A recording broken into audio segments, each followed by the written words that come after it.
السلام علیکم ناظرین، ظفر سعید ظفر نامہ کے ساتھ ناظرین بہت ساری خبریں ہیں. آج منڈے ہے، ہمیشہ کی طرح حاضر خدمت ہوں. ناظرین سب سے پہلی خبر جو یہ ہے، جو آج صبح صبح ہی ویسے تو بریک آؤٹ ہوئی ہے، سعودی عربیہ نے تمام قسم کی فلائٹس بند کر دی ہیں پوری دنیا کے لیے. سعودی عرب اس وقت ایک آئسولیٹڈ کنٹری ہے ورچولی، لیکن کچھ اس کے محرکات ایسے ہیں جو میں آگے جا کے بتاؤں گا کہ کیا وجہ بنی ہے. کیا اس میں نعرہ تو انہوں نے وہ لگایا ہے کووڈ کا، لیکن حقیقت کیا ہے. دوسری طرف یو کے، برطانیہ کی بھی تمام قسم کے فلائٹ آپریشن جو ہے نا، وہ یورپ کے لیے خاص طور پہ بند ہو گئے ہیں. باقی دنیا سے وہ انٹریکٹ کر رہا ہے، لیکن یورپ کے لیے بند ہو گئے ہیں. تیسری بڑی خبر یہ ہے کہ مودی اچانک کل ایک سکھ گردوارہ میں کیوں پہنچ گیا. آپ کو پتہ ہے انڈیا میں جو کچھ ہو رہا ہے، فارمرز پروٹیسٹ کر رہے ہیں، خاص طور پر جو سکھ ہیں وہ پروٹیسٹ کر رہے ہیں. اور مودی نے وہاں کیا کیا جا کے، کیوں اس نے یہ کارڈ کھیلا ہے. چوتھی بڑی خبر جو ہے وہ پاکستان کے اندرونی معاملات پہ ہے، بہت بڑی پیش رفت ہے. تو سب سے پہلی خبر کی طرف بڑھتے ہیں. ناظرین سعودی عربیہ اتنا، وہاں کرونا کا کوئی خطرہ نہیں ہے کہ انہوں نے پوری دنیا سے ہی کٹ آف کر دیا ہے. آپ لوگ بخوبی واقف ہوں گے کہ جو منارکی ہوتی ہے، بادشاہتیں ہوتی ہیں، یہ بڑی انسیکیور ہوتی ہیں. ان کے جو سیکیورٹی کے معاملات ہیں وہ اتنے نازک، اتنے ڈیلیکیٹ ہوتے ہیں کہ وہ عام آدمی کی سمجھ میں نہیں آ سکتے. جیسے ایک وقت تھا جب یہ محمد بن سلمان کو انہوں نے بنایا اپنا، کیا کہتے ہیں اسے، ولی عہد، کراؤن پرنس. سلمان صاحب نے اپنے بیٹے کو ہی بنا دیا. تو اس وقت بھی صورتحال کچھ یوں ہی رہی 6-7 دن کے لیے. بہت سارے شہزادگان کو، جس میں وہ نوافی بھی شامل تھا اور ایک دو نام اور بڑے، جو کراؤن پرنس کے کینڈیڈیٹ تھے، ان سب کو ریاض ہوٹل میں بند کر دیا گیا اور ان سے ریکوری کی گئی. اس دفعہ بھی معاملہ اندرونی بھی ہے اور بیرونی بھی ہے. آپ لوگوں کو بخوبی اندازہ ہوگا اس وقت سعودی عرب، پاکستان نہیں، پوری دنیا میں سب سے زیادہ سعودی عرب میں پریشر ہے اسرائیل کو تسلیم کرنے کا. ٹرمپ نے جانا ہے، جانے سے پہلے ٹرمپ چاہتا ہے کہ ہر صورت میں وہ اسرائیل کو ایکسیپٹ کر جائے. سعودی عرب ایکسیپٹ کر جائے گا تو پھر پاکستان کا ایکسیپٹ کرنا انتہائی آسان ہو جائے گا اسرائیل کو.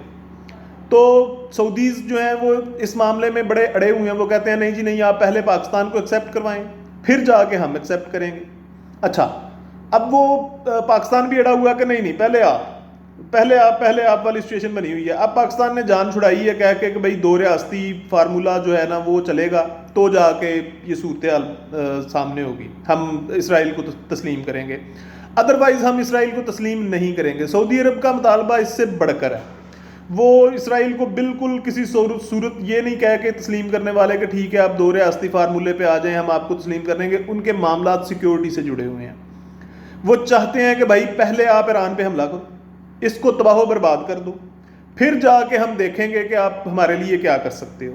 ادروائز وہ ان کی ریکگنیشن کوئی بہت بڑا ایشو نہیں ہے. اس وقت میرے پاس کچھ خبریں بھی ہیں اور یہ ذاتی تجزیہ بھی ہے. کچھ شہزادگان سعودی عرب میں بغاوت پر آمادہ ہو چکے ہیں. اب وہ کس کس کے ساتھ رابطے میں ہیں، میں یہ تھوڑا سا آپ کو ہنٹ دے دیتا ہوں کہ کچھ ظاہر ہے سب کانٹیننٹل پاورز ہیں جس کے ساتھ وہ رابطے میں ہیں. کچھ امریکن پاورز ہیں. جو بائیڈن نے بھی آ کے بڑا ڈنڈ ڈالنا ہے، ظاہر ہے جیسے ٹرمپ نے ڈالا تھا سعودی عرب میں اور $500 ارب لے اڑا تھا وہ پہلے ہی اپنے دورے میں. اسی طرح جو بائیڈن کو بھی اس وقت وہی صورتحال کا سامنا ہے. وہ بھی چاہتا ہے کہ کچھ نہ کچھ میں سعودی عرب سے لے اڑوں. اس کے لیے ضروری ہے کہ سعودی عرب میں ایک چھوٹی سی بغاوت کروائی جائے. جب سعودی عرب میں وہ چھوٹی سی بغاوت ہوگی تو پھر سعودی عرب جو ہے وہ ڈیل کرنے میں آسان ہوگا.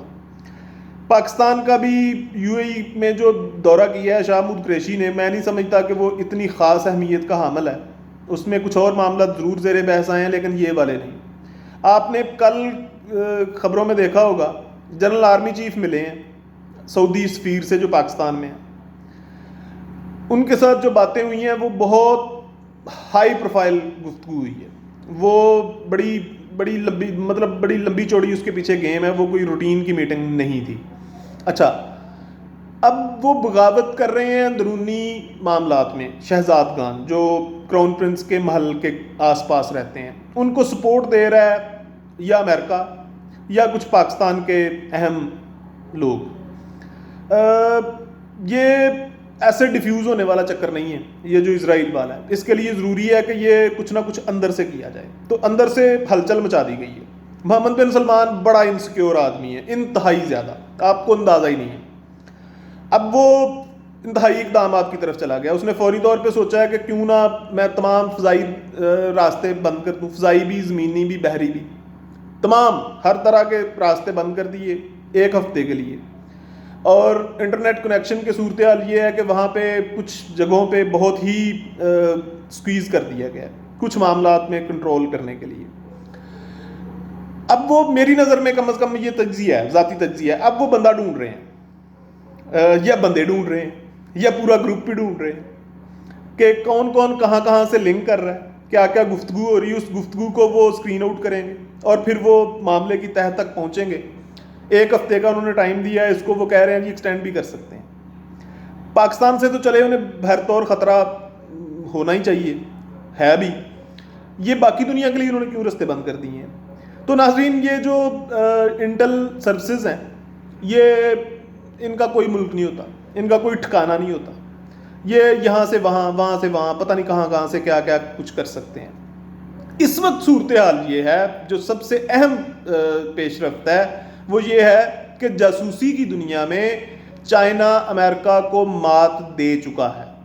اب چائنا کے بہت لمبے چوڑے ویسٹڈ انٹرسٹ ہیں گلف ریجن میں. اس گلف ریجن میں اب اکیلا امریکہ پاور یا پاکستان پاور نہیں رہا یا اسرائیل پاور نہیں رہا, بلکہ چائنا اپنی پوری آب و تاب کے ساتھ وہاں پہنچ چکا ہے. محمد بن سلمان کو چائنا کے ساتھ ویسے ڈیل کرنا پڑے گا جیسے وہ ٹرمپ کی گود میں جا بیٹھا تھا, ایسے ہی شی کے ساتھ کرنا پڑے گا. دوسری بڑی خبر, انڈیا میں جو کچھ ہوا ہے, آپ نے اب جو سکھ ہیں وہ نہیں مان رہے مودی کو, وہ انہوں نے بڑی بڑی اچھی پروٹیسٹس کی ہیں. تو مودی صاحب نے فوری طور پہ سوچا ہے کہ وہ بادل فیملی کو لے کے تو کسی سکھ گرودوارے میں جائے تاکہ سکھوں کی سمپتھیز سیکھ کی جائیں. تو وہ نہیں ملنے والی. وہ یہ حملہ تو نہیں کہہ سکتا, یہ جو اس کا وار تھا یہ کارگر ثابت نہیں ہوا, ناکام ہو گیا. سکھوں نے ان گرودوارہ کی تنظیموں کو جہاں پہ اس نے وزٹ کیا ہے وہاں ان سے لات تلقی کا اظہار کیا, اور انہوں نے کہا کہ بھائی خبردار, آئندہ سے ایسا ناپاک آدمی ہمارے گرودوارہ میں داخل نہ ہو. تیسری بات, یو اے ای میں جو کچھ ہوا ہے اس کی بڑی وجہ جو تھی وہ میں آپ کو اگلی ویڈیو میں بتاؤں گا. ویسے تو تھوڑا سا ہنٹ دے دیتا ہوں. دنیا کا ایک بہت بڑا ٹریڈ روٹ جو آج سے 40 سال پہلے چلتا تھا اب بند ہو گیا. 40 سال سے بند ہے. 40 سال پہلے وہ چلتا تھا. obviously پاکستان, ایران, ترکی, یہ ٹرین روٹ ہے, یہ زمینی رابطہ ہے آپس میں, یہ جڑے ہوئے لوگ ہیں. ناظرین یہ بہت بڑی خوشخبری ہے, لیکن اگلی ویڈیو میں آپ کو بتاؤں گا تھرسڈے والے دن انشاءاللہ کہ یہ کیسے دوبارہ سے ری انسٹیٹ ہونے لگی ہے. کچھ اندرونی معاملات ایسے ہیں کہ آج آپ لوگوں نے ساری خبریں دیکھ لی ہوں گی. مولانا شیرانی نے تقریباً بغاوت کر دی ہے جمعیت علماء اسلام فے سے. انہوں نے کہا جی کہ یہ فضل الرحمان جو ہے نا یہ جھوٹا آدمی. عمران خان کی بہت ساری پالیسیز سے ان کو اتفاق ہے. تو میں نے بتایا تھا آپ کو پچھلی کچھ ویڈیو میں, کچھ ویلاگز میں, کہ بھائی جان اس دفعہ جو گھس بیٹھیے ہیں اسٹیبلشمنٹ کے وہ جماعتوں میں داخل ہو چکے ہیں.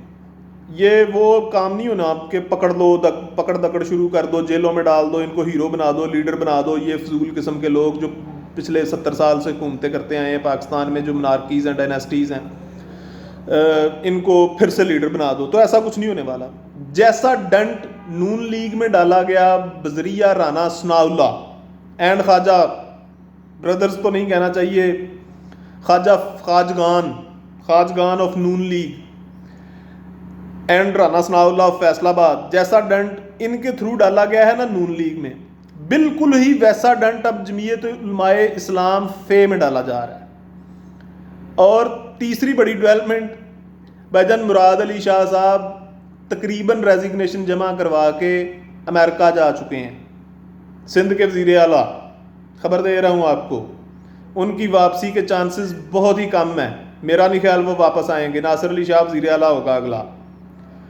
سندھ میں بھی تقریباً آلموسٹ کہانی کمپلیٹ ہو چکی ہے. ابھی چل رہا ہے ہوم ورک چل رہا ہے, اس کی جو فنش لائن ہے وہ جلدی آنے والی ہے. یہ صورتحال رہی ہے. نیکسٹ ویڈیو میں انشاءاللہ آپ کو بتاؤں گا کہ پاکستان, ایران اور ترکی میں کیا ہونے جا رہا ہے. Thank you very much. اللہ حافظ.